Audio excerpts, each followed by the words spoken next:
গতবারের মতো এবারও নির্বাচনে দাঁড়িয়েছি। গতবার আপনারা আমাকে অনেক ভালোবাসা দিয়েছেন, আমার পুরো আলমডাঙ্গাবাসীকে।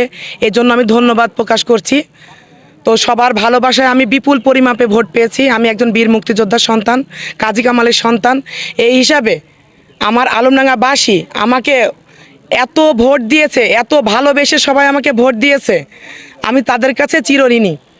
তো আপনারা আমার জন্য সবাই দোয়া করবেন। আমি আগামী ভোটেও আসছি।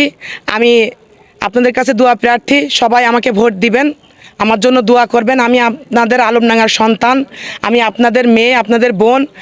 আমার এতটুকুই বলবো যে আপনারা আবার আমাকে একটু সুযোগ দেবেন।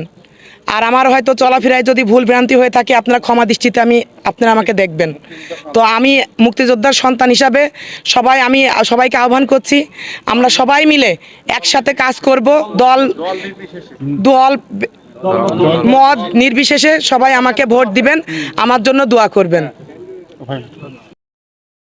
পরিবারের সদস্য হিসাবে আমরা গতবার নির্বাচনে একটা যুদ্ধ ছিল, সেই যুদ্ধে আমরা আপনাদের দোয়া, আপনাদের সহযোগিতার কারণেই আমরা সেই যুদ্ধে বিজয়ী হয়েছিলাম এবং স্বতঃস্ফূর্তভাবে বিজয়ী হয়েছিলাম।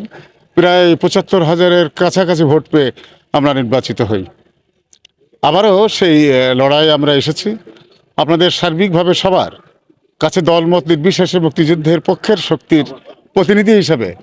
আমাদের মেয়ে কাজী মারজাহান নিতু বারবার বলেছে যে আমার চলার পথে যদি কোনো ত্রুটি হয়, ভুল হয়, সে কারণেই আমি আপনাদের এই ভোটারদের, জনগণের কাঠগড়ায় দাঁড়িয়েছি, ক্ষমা চাইবার জন্য এসেছি এবং আপনাদের সেবা করবার জন্য এসেছি।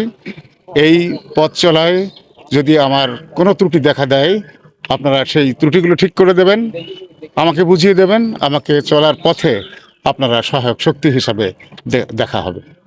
এই হোক আজকের প্রত্যয়।